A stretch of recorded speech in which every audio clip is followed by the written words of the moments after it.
que também se levantou contra essa banda podre da extrema-direita, que se é que tem banda que não seja podre, né? Todas são podres. Por quê? Porque é extremista, é golpista. Se levantaram e ontem se posicionaram publicamente, pegando a tribuna da Câmara de Deputados Federais e se colocando contra. Inclusive, o Vieira chegou a defender Alexandre de Moraes e passou um sabão na cara dos bolsonaristas extremistas, deputados e deputadas, que notadamente pegam a tribuna da Câmara de Deputados Federais para atacar a democracia em discursos amplamente difundidos pela horda bolsonarista e plenamente, absolutamente golpistas, atentatórios contra a democracia. Vamos ver aqui, gente? Porque está acontecendo a debandada. O que eu falei para vocês que ia acontecer. A direita tem que se posicionar. Tem gente da direita que não é golpista, que é democrata, que sabe que foi eleito pelas urnas eletrônicas, que sabe que deve o seu cargo ao povo e à democracia que os elegera. É neoliberal? É tal e coisa, lucro, tudo, mas não é golpista. E tem que se posicionar. Tem que se posicionar e se levantar contra a extrema-direita, porque senão a extrema-direita vai destruir a direita no Brasil. Não vai ter essa situação. Não, eles vão perder espaço. E vou repetir para vocês, você que é de direita, não se iluda. Achando que esses extremistas vão votar em você em 2026. Não vão. Eles vão votar nos extremistas, no tiro, porrada e bomba. Não vão votar em vocês. Então deixa de lamber as botas e bolas desse povo. Ô, né, Caiado? Vamos criar vergonha na cara. Caiado, governador de Goiás. Acorda pra vida. Acorda pra vida. Entendeu? Pegou o código? Pegou. Vamos mostrar aqui o tico-tico dos dois pra gente perceber esse movimento de cala a boca, Silas Malafaia. Bota, desse jeito. Cala a boca, Silas Malafaia. Pelo amor de Deus. Mas apesar que, assim, para nós, pode continuar falando, Silas Malafaia. Aqui é liberdade de expressão, pode continuar. Quanto mais tiro no pé você der, quanto mais você falar, mais a máscara cai. Por mim, ó, tô cagando e andando, não tô nem aí, não. Eu quero que você vá tomar banho na soda e baixa. Ah, tem a santa paciência. Vai orar. Melhor, né? Melhor. Vai orar, adorar a Deus. Sair fora dessa situação. Terrível, terrível que você entrou. Misericórdia. Vamos ver aqui juntos? O tico-tico da fala do deputado Antônio Carlos, do PL, e depois do deputado federal Luciano Vieira. Rapidinho. Sou procurador de carreira, não venho aqui apertar botão. Tá? E quero deixar claro, eu estou no PL há mais de 25 anos. Todas as posições que eu tive na minha vida política foi pelo meu partido. Não é os que chegaram agora que vão ditar regras para mim. Não vão ditar, não. Eu sou o PL de origem. O PL que eu construí, ajudei a fundar. Vocês estão enganados, mas muito enganados mesmo com o que ficam falando. Porque o nosso partido já foi também posição. Nós tivemos o vice-presidente da República no governo Lula. Eu não rasgo o meu passado, não. Eu não rasgo. Vocês que chegaram têm que saber como era o PL. Abraço a todos. Pegou o código, gente? Isso eu mostrei só um tico-tico para não ficar enfadonho, que ele falou um monte do processo, que não tem que anistiar, notadamente os chefes, os cabeças, e que ele não vai assinar e não assinou. E Silas Malafaia, aqui, ó, expôs ele nas redes sociais dele. Silas Malafaia falou o nome dele, expôs ele e tudo mais. Ele pegou e deu a resposta. Vamos ver a resposta do outro também, para Silas Malafaia? e para os bolsonaristas em geral? Olha o que o outro falou aqui, ó, que era do PL, saiu do PL e foi para o Partido Republicanos. Luciano Vieira, ontem, lá na tribuna da Câmara de Deputados Federais. Olha o que ele falou aqui e deu o seu recado para o Brasil. Os poderes da República são independentes, como determina a Constituição, mas são também harmônicos entre si. A harmonia não é submissão, é convivência civilizada e respeito mútuo e compromisso com a democracia. Por isso, venho aqui manifestar minha discordância com os ataques verbais que têm sido dirigidos ao Supremo Tribunal Federal, especialmente ao ministro Alexandre de Moraes. Discordar de decisões judiciais faz parte da democracia, mas agredir, insultar e desrespeitar, isso apenas nos afasta da paz institucional e do diálogo necessário para que o Brasil avance. Quero, inclusive, solicitar oficialmente uma audiência com o ministro Alexandre de Moraes, não para enfrentá-lo, mas para contribuir com a construção de uma ponte, de um canal de entendimento que nos permita discutir saída e soluções. Diálogo não é fraqueza e, na verdade, o maior sinal de maturidade política. Falo com tranquilidade e convicção.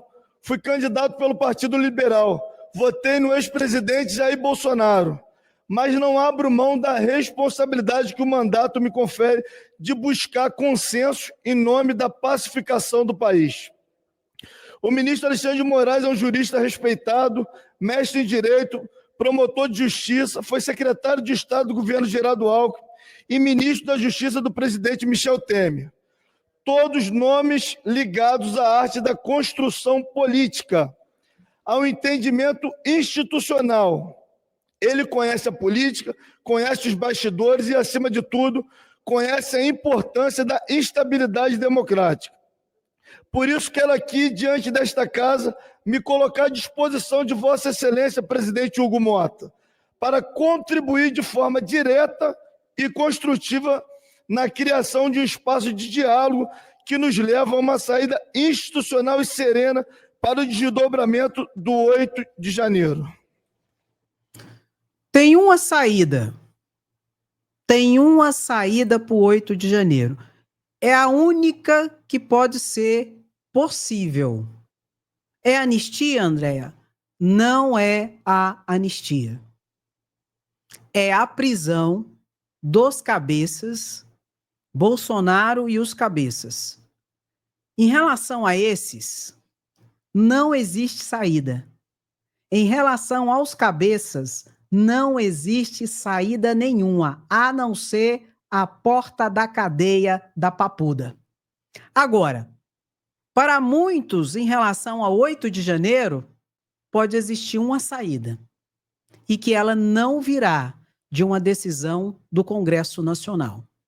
É uma saída que só cabe tão somente ao Supremo Tribunal Federal, que é a aplicação de regime de pena mais branda. Mais branda. Porque perceba que nem o Supremo, eu quero que você perceba isso, nem o Supremo Tribunal Federal pode deixar de aplicar a lei. Nem o Supremo, Andréa, nem o Supremo. Nós vivemos num Estado democrático de direito. Democrático por quê? Porque é o povo que escolhe os seus representantes. De direito por quê? Estado democrático de direito. De direito por quê? Porque todos são obrigados a respeitar as leis e a Constituição. Inclusive, ou especialmente, o judiciário brasileiro. E na lei está que tentativa de golpe é crime. Logo, o que o Supremo pode fazer, e só ele pode fazer, é entender na aplicação de regime de pena diferente e talvez dar uma interpretação excluindo algum tipo penal, algum crime dentro dos 5 que essas pessoas estão sendo responsabilizadas. Mas vou repetir, somente para quem foi para o 8 de janeiro e não praticou o terror. E quem tem que decidir isso, Andréia? Somente o Supremo, não é o Congresso Nacional. O Congresso Nacional pode debater, André? Pode. Pode debater, pode tentar fazer a lei, pode até aprovar a lei? Pode, André? Pode. Só que se a lei vai valer ou não, quem vai decidir é o Supremo Tribunal Federal, que tem a competência de interpretar a lei. Porque essa lei que é feita pelo parlamento tem que estar de acordo com a Constituição Federal. Se não estiver de acordo com a Constituição Federal, não vale patavina nenhuma. E quem diz que se está de acordo ou não com a Constituição Federal? O Supremo Tribunal Federal, que diz se uma lei vale alguma coisa ou se ela não vale absolutamente nada. Mas vou repetir, nem o Supremo pode deixar de respeitar a lei. E na lei está que essa trupe golpista praticou crimes. E vão ter que responder por isso. Pegou o código? Maravilha, meu lindo e minha linda. Agora eu não sei. Eu fiquei na dúvida. Eu não sei se a gente fala pro Silas Malafaia, cala a tua boca, ou se a gente fala pro Silas Malafaia, fale mais. Abra mais a tua boca e fale mais. Exponha o que é e quem é o bolsonarista e o bolsonarismo de extrema-direita, que usa do palanquete de religiosos para manipulação de massas a partir do fundamentalismo religioso, em que nos bastidores estão as tratativas escusas, nojentas e odiosas. Cala-te ou abre-te boca? Tô na dúvida agora. Realmente eu não sei. O que você acha? Enquanto isso, Moraes barra extradição pedida pela Espanha após negativa de Eustáquio. Reciprocidade. Moraes nega extradição após a Espanha rejeitar o envio do blogueiro. Justiça brasileira, Supremo Tribunal Federal, descobriu que o blogueiro aqui, Eustáquio, foragido da justiça no Brasil, golpista bolsonarista de extrema-direita, está lá na Espanha.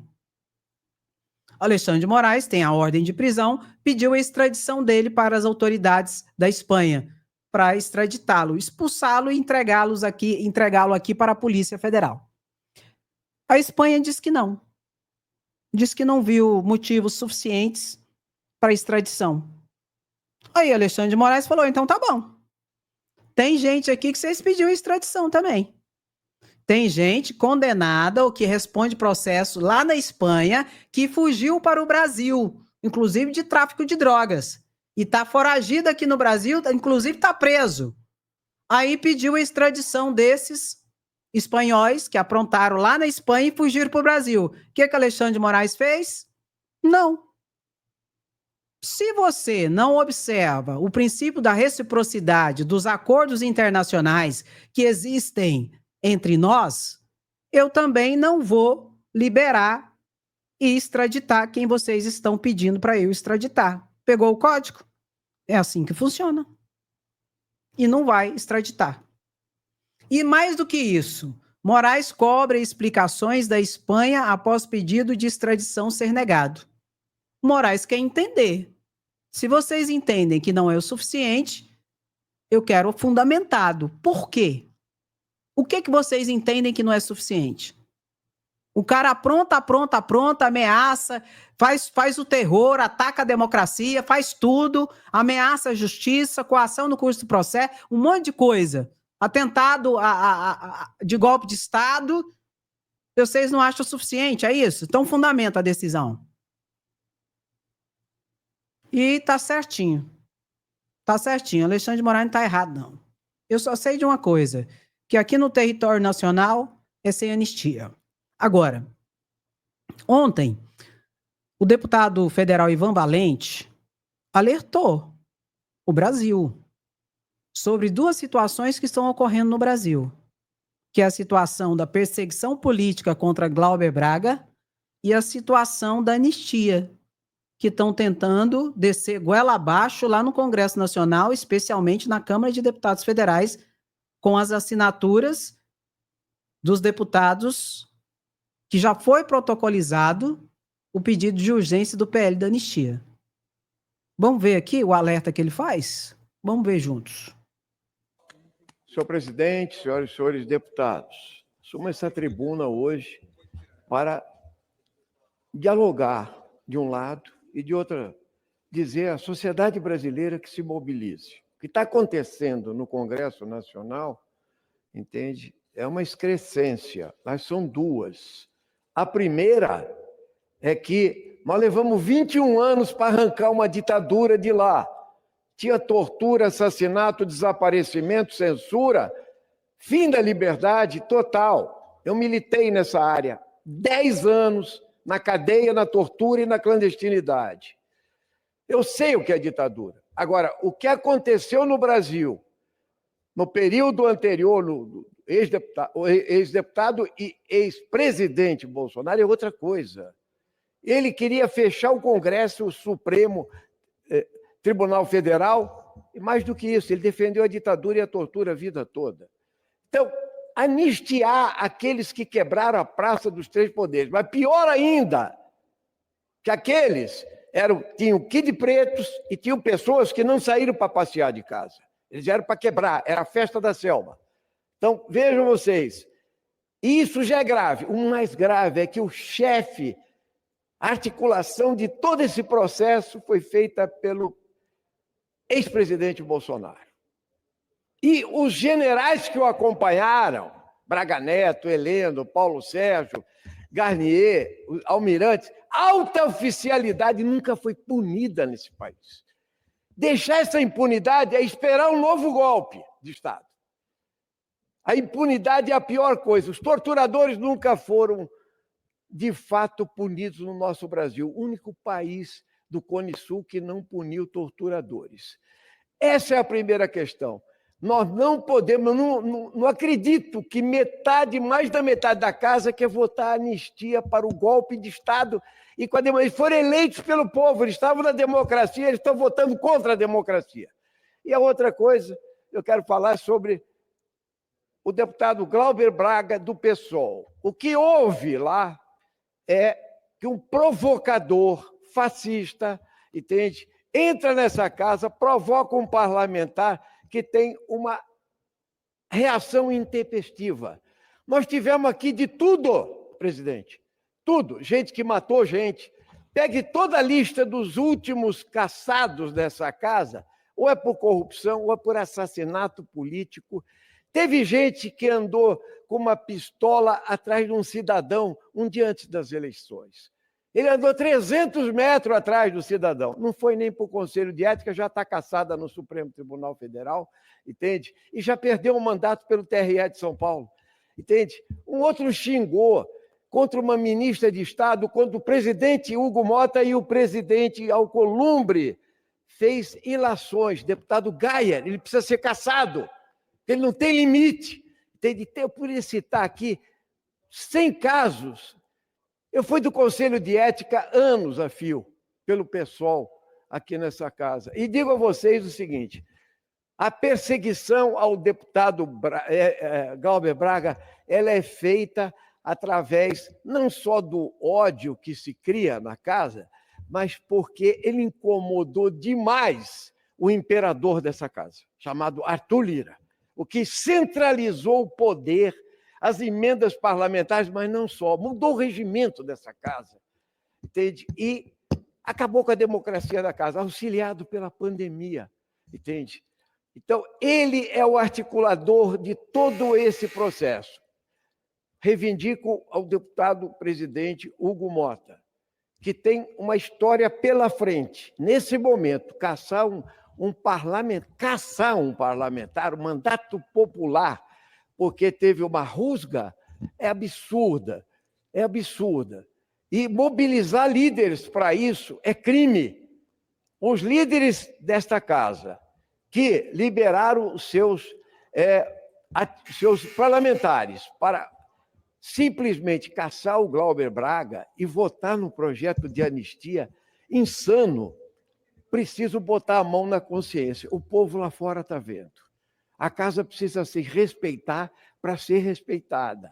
E é isso que nós estamos pedindo aqui. Que se abra imediatamente um diálogo, presidente, para rever essa excrescência de pena que foi feita no Conselho de Ética, com o máximo de cinismo e ausência, porque as pessoas não tiveram coragem de ir lá votar, de fazer a defesa. E o relator, Paulo Magalhães, que eu conheço há tantos mandatos aqui nessa casa, que ele reveja a sua posição, porque a sua biografia está indo para o vinagre. Tá? Ele falar que quer caçar um parlamentar pelo conjunto da obra, porque hostilizava o ex-presidente dessa casa, caçar um parlamentar, entende? Porque não gosta dele, isso não existe. Nós temos, num Conselho de Ética e Decoro Parlamentar, se basear em fatos.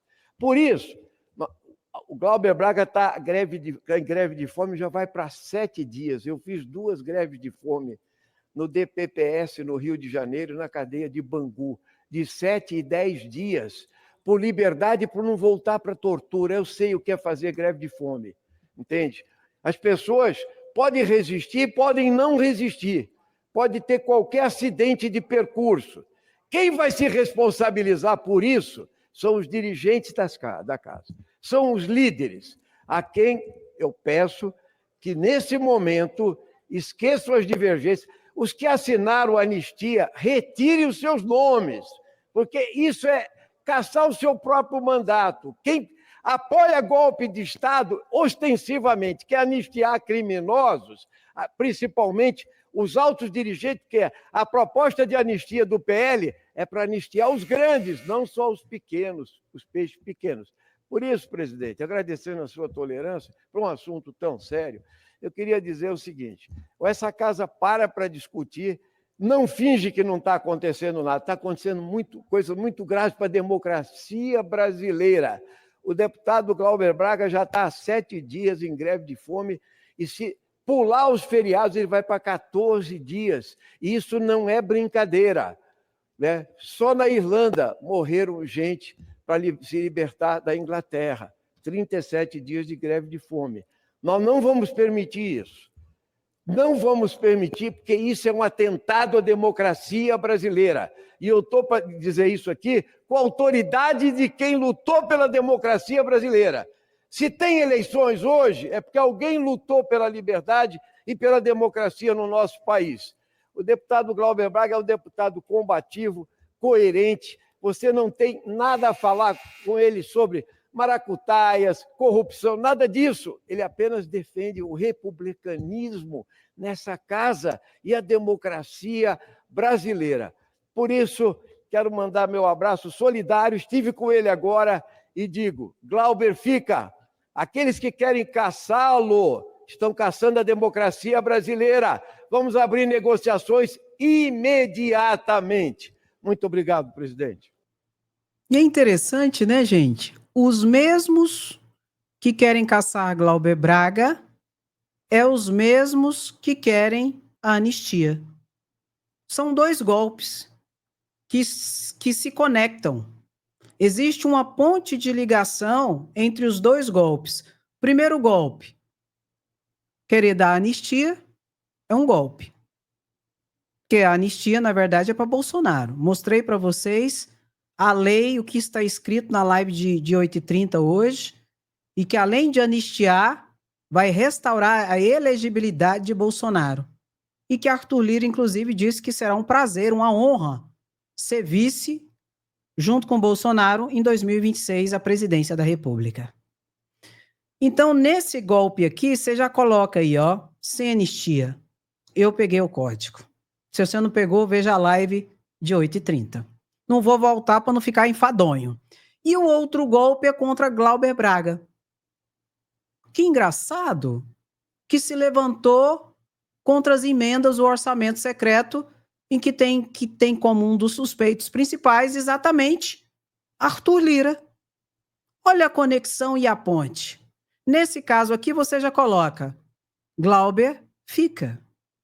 Ou seja, querem dar anistia, não é para a galera do 8 de janeiro, é para a galera cabeça, é para o grupo crucial, o núcleo crucial do golpe, que são os cabeças, generais, coronéis, tenente-coronéis, ex-ministros de Bolsonaro e Bolsonaro. E a questão do Glauber Braga, não estão caçando o Glauber Braga porque ele deu um tapeleco, um chutinho na bunda do cara do MBL e que ele estava defendendo a honra dele e a honra da mãe dele. Não é por isso que ele está sendo caçado, porque é totalmente desproporcional e desarrazoado essa penalidade de cassação. Ele está sendo caçado porque ele se levantou contra o orçamento secreto de Arthur Lira. São 2 golpes em tramitação no Brasil. E os 2 golpes têm um olhar específico, têm uma visão voltada para 2026.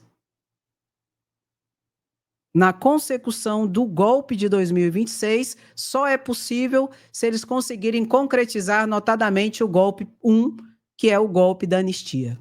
Porque aí Bolsonaro pode voltar com tudo. E se tiver com Arthur Lira junto com ele, com o Centrão junto. Se gritar, pega ladrão, não fica um meu irmão. Se gritar, pega Centrão, não fica um meu irmão. São 2 golpes em tramitação. O deputado federal Lindenberg Farias falou sobre o primeiro golpe em tramitação, que é exatamente a anistia para Bolsonaro, de gente muito perigosa. Vai perdoar bandido? Como é que é isso? Como a bomba não explodiu, partiram para a última, a derradeira tentativa.